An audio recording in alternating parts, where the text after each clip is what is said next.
Now we all have different ways of planning, on paper, on phone, or both. I like having my own space, and I don't personally like having printed planners which tell me where to do what. That's just me, but you get what suits you, and let's get started.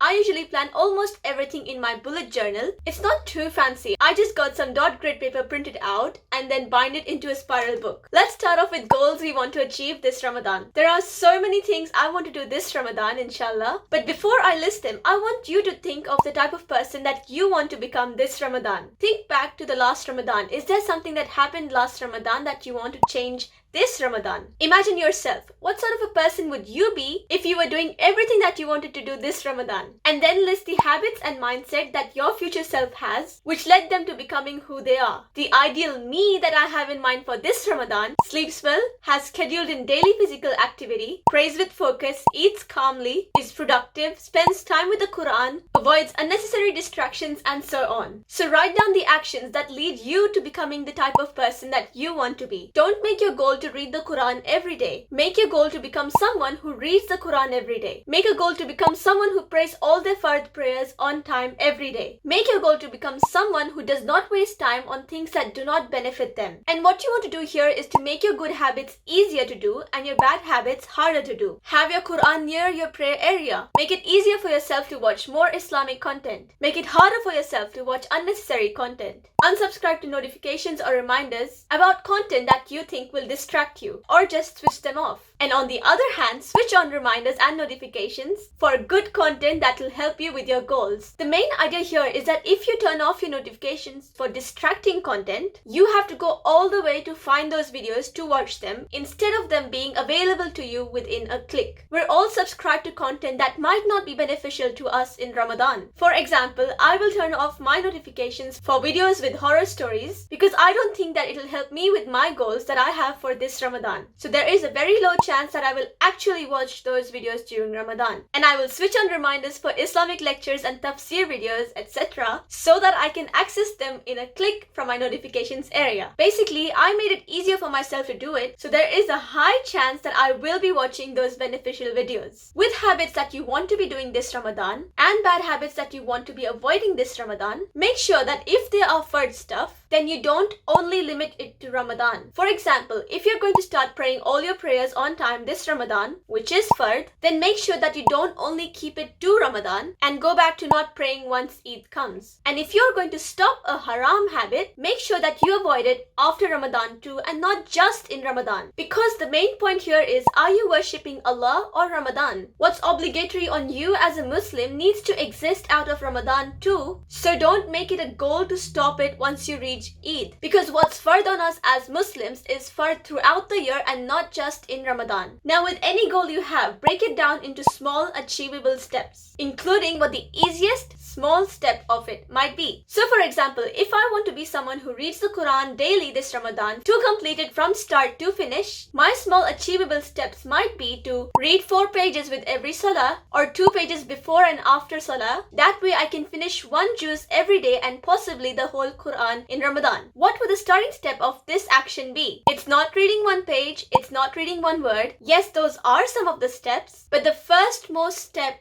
is to pick up the Quran. Once you do pick up the Quran, everything else will follow. But the first step is the hardest. And that's what you need to make your mind think as the easiest step. Picking up the Quran is easy and soon you'll be reading it too. But let's be realistic here. How many of us start off super energetic but towards the end of Ramadan, we didn't finish the Quran or we didn't finish memorizing what we wanted to? This is where you need to think of Ramadan as 3 sets of 10 days each. The starting 10 days, the middle 10 days, and the last 10 days. You need to go easy on yourself in the first 10 days of Ramadan. Then increase your pace in the middle 10 days and then go full on in the last 10 days. Also keeping in mind that the last 10 days have a higher possibility of Laylatul Qadr falling on one of those nights. So more rewards. So you could divide up your goal to complete the Quran this Ramadan by reading 1 juz per day in the middle 10 days of Ramadan. Go easy on yourself in the starting few days, probably with half a juz per day. This leaves you with less than 15 juz to complete complete in the last 10 days of Ramadan, where you can do 1.5 juz per day to complete it. Otherwise, if you've been practicing this slow pace before Ramadan began, you can set your actionable steps according to what works for you. On that note, I want to mention that it is not important to do many khatams of the Quran during Ramadan. Do what you can and what is within your capability, but do spend more time with the Quran this Ramadan. Don't forget to think of all the barriers such as study, work, and other responsibilities that might come your way for these goals that you want to achieve. Just a side note, monthly periods for Muslim sisters are not a barrier to almost all things like zikr, Quran, and other rewarding actions. Yes, you cannot pray, but you would still get rewarded as if you were praying. Coming back to other barriers such as work, study, chores, and other responsibilities, write down what you would do if any of these come in the way of your goal. How would you deal with it? And how would you make sure you still achieve your goal? Would you catch up on your missed actions on another day when you're less busy? Or would you try to make sure that those issues don't come up at all? For example, by planning for those activities beforehand too, such as maybe studying beforehand for a test that you have, or preparing for a deadline that you have to meet, etc. On that note, I want to add that if you have your work or school running during Ramadan, even if it's physical or online, it is a responsibility that you have. And this responsibility can easily be turned into a form of ibadah. Ibadah does not have to be reading the Quran for hours and hours while neglecting your other responsibilities. It's the intention that matters. If you make the intention to study for Allah, no matter what it is that you're studying, connect it directly or indirectly to Allah, and it automatically becomes a rewarding task. Similarly, for your job and work, make the intention that you're working for Allah because the job that you're doing helps people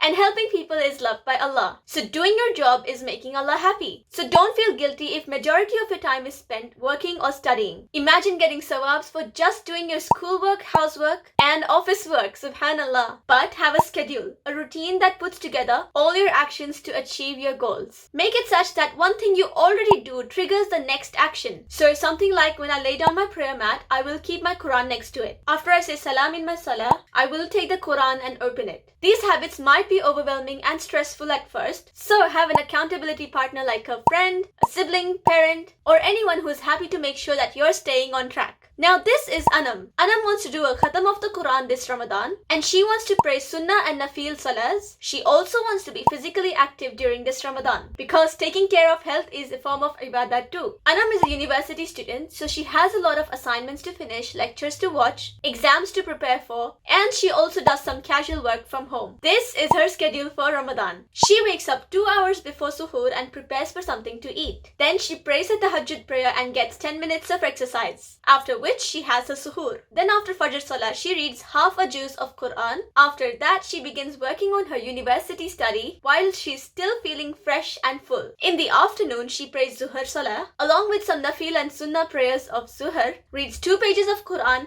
and takes a quick nap. She then does her work until Asr Salah and reads 3 pages of Quran as well as the Sunnah prayers for Asr as well. Then Anam goes to prepare her iftar, opens her fast, and after Maghrib Salah she does another 3 pages of Quran and finishes 1 juz for the day. She also does the Sunnah prayer for the Maghrib Salah. At Isha she prays some extra nafil rakats to make up for the Taraweeh that she is not going to, and does deep dua to Allah. She goes to sleep early at night and aims to continue the same schedule daily while increasing her ibadah slowly day by day. This might be hard at first, so she tells her online friend about her schedule so that her friend can ask her about her progress daily. Almost all of the tips that I've mentioned in this video are from the book Atomic Habits by James Clear, but with Islamic examples and methods by Bliifee. The reason I'm mentioning a lot of examples related to the Quran is because Ramadan is the month of Quran and we should be giving it more time than usual. Check out this video about how to read the Quran with a busy lifestyle if you need more tips. And I'll see you there. Until next time, live your beliefs and stay tuned to Bliifee.